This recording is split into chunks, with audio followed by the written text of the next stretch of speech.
Hi friends, welcome to food roundup. ఈ రోజు మనం చాలా టేస్టీగా ఉండే వెజ్ స్ప్రింగ్ రోల్స్ ఎలా తయారు చేసుకోవాలో చూద్దాం. వీటిని ఈవినింగ్ స్నాక్స్ లా చాలా సింపుల్ గా చేసుకోవచ్చు. ముందుగా షీట్స్ తయారీ కోసం 1 కప్పు మైదా పిండి తీసుకుందాం. దీనిలో 1/2 స్పూన్ ఉప్పు, 3 స్పూన్ల కాచిన నూనె వేసుకుని మొత్తం పిండంతా కలిసేలా కలుపుకోవాలి. ఇప్పుడు కొద్ది కొద్దిగా నీళ్లు పోసుకుంటూ పూరీ పిండిలా కలుపుకోవాలి. ఈ పిండిని ఎంత బాగా కలుపుకుంటే షీట్స్ అంత బాగా వస్తాయి. ఈ పిండి ముద్దపై మూత పెట్టుకుని అరగంట పాటు పక్కన పెట్టుకుందాం. ఇప్పుడు కర్రీని సిద్ధం చేసుకుందాం. స్టవ్ మీద కడాయి పెట్టుకుని ఇందులో 3 స్పూన్ల నూనె వేసుకోవాలి. నూనె హీట్ అయిన తర్వాత 2 ఉల్లిపాయలను ముక్కలుగా చేసుకుని వేసుకోవాలి. 2 పచ్చిమిరపకాయల ముక్కలు, కొద్దిగా కొత్తిమీర, పుదీనా వేసుకోవాలి. తరువాత 1 స్పూన్ ఉప్పు, 1/2 స్పూన్ పసుపు వేసుకుని వేగనివ్వాలి. ఉల్లిపాయలు బాగా వేగి ట్రాన్స్పరెంట్ గా అయిన తర్వాత 1/2 స్పూన్ ధనియాల పౌడర్, 1 స్పూన్ అల్లం వెల్లుల్లి పేస్ట్ వేసుకుని కలుపుకోవాలి. ఇప్పుడు 1 కప్పు కట్ చేసి పెట్టుకున్న ఉల్లికాడలు, 1 కప్పు క్యారెట్ తురుము, 1 కప్పు క్యాప్సికం ముక్కలు, 1 కప్పు క్యాబేజీ వేసుకుని వీటన్నిటిని బాగా కలుపుకోవాలి.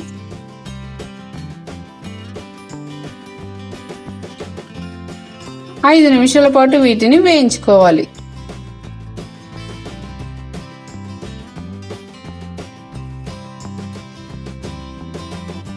తర్వాత టమాటా ముక్కలు వేసుకుని మరో 5 నిమిషాల పాటు వేగనివ్వాలి.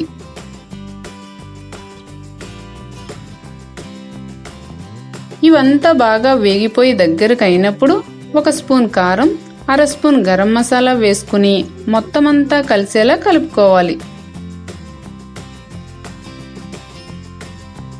1 నిమిషం పాటు వేగనిచ్చి స్టవ్ ఆఫ్ చేసుకుందాం. ఇప్పుడు కర్రీ సిద్ధమైపోయింది.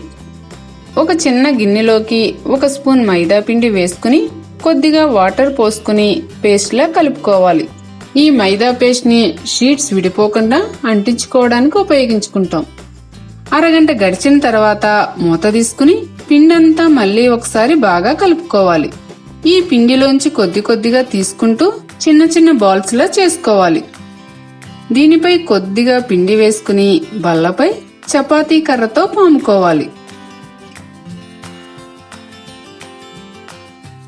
ఇలా సమాన సైజులో 3 పూరీలు చేసుకోవాలి. ఇప్పుడు మొదటి పూరీపై ఆయిల్ వేసుకుని స్ప్రెడ్ చేసుకోవాలి. తర్వాత కొద్దిగా పిండి జల్లుకోవాలి. తర్వాత రెండో దాన్ని దీనిపైన పెట్టుకుని సేమ్ అలాగే ఆయిల్ పిండి వేసుకోవాలి. ఇలా 3వ పూరీ కూడా పైన సెట్ చేసుకుని తర్వాత కొద్దిగా పిండి చల్లుకుని మళ్ళీ రోల్ చేసుకోవాలి. 3 పూరీలు కూడా సమానంగా వచ్చేలా చూసుకోవాలి. ఇప్పుడు స్టవ్ మీద పాన్ పెట్టుకుని అది హీట్ అయిన తర్వాత మనం తయారు చేసి పెట్టుకున్న పూరీలను వేసుకుని లైట్ గా కాల్చుకోవాలి. ఈ పూరీలను దేనికది సెపరేట్ గా కాకుండా 3 చప్పున కలిపి కాల్చుకోవడం వల్ల గట్టిగా కాకుండా షీట్స్ స్మూత్ గా వస్తాయి. ఇది వేడిగా ఉన్నప్పుడే ఏ షీట్ కా షీట్ సెపరేట్ చేసుకోవాలి. ఇవి చిరిగిపోకుండా స్మూత్ గా సెపరేట్ చేసుకోవాలి.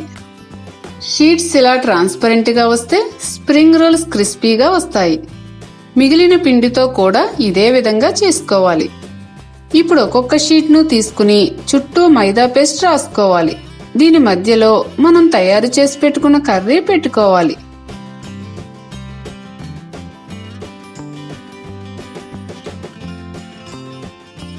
దీన్ని ఈ విధంగా మడత పెట్టుకుని మళ్ళీ కొద్దిగా మైదా పేస్ట్ తో క్లోజ్ చేసుకోవాలి.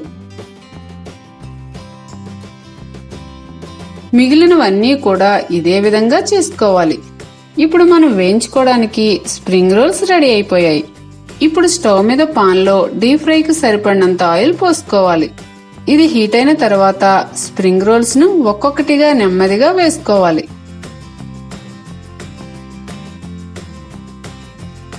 ఒకవైపు వేగిపోయిన తర్వాత తిప్పుకుని రెండో వైపు కూడా వేయించుకోవాలి. బాగా వేగిపోయి గోల్డెన్ బ్రౌన్ కలర్లోకి మారిన తర్వాత బయటకు తీసేసుకోవాలి. చూసారుగా, tasty and spicy spring rolls చాలా సింపుల్ గా రెడీ చేసుకున్నాం. దీనిలో చాలా ఇంగ్రీడియంట్స్ వేసాము కాబట్టి పిల్లలైతే చాలా ఇష్టంగా తినేస్తారు.